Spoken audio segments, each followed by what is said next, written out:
যে আমি এখন আছি বাংলাদেশ সীমান্ত, আর আমার যে পিছনে ইন্ডিয়ার সীমান্ত। বিএসএফ এগুলো সব ইন্ডিয়ার। আগে এই বর্ডারে কোনো কিচ্ছুই ছিল না, কোনো দড়ি কোনো তার কিচ্ছু ছিল না, শুধু পাথর দিয়ে বর্ডার বানিয়ে রাখছিল। আমার 2023 সালের ব্লগ দেখলে বুঝতে পারবে। কিন্তু এখন এই যে বাঁশ দিয়া তার দিয়ে রাখছে, ওদিকেও বাঁশ দিয়ে তার দিয়ে রাখছে। কি করবো সবাই?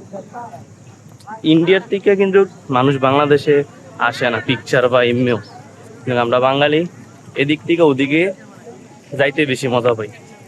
এটাই সমস্যা বাঙালি। এর আগে একটা গোসল করছিলাম, আরে বাবা এই পানি এত ঠান্ডা, অনেক বেশি ঠান্ডা, এটার পানি অনেক বেশি ঠান্ডা, বরফ, পুরো বরফের পানি। তুই দেখেন পিছনে ইন্ডিয়ার একটা ব্রিজ।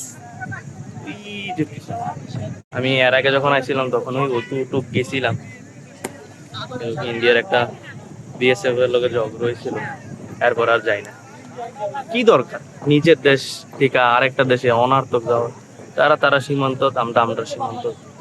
এই যে এখন এখন আমি বাংলাদেশে আছি, এটা বাংলাদেশ বর্ডার, হলো ইন্ডিয়ার বর্ডার।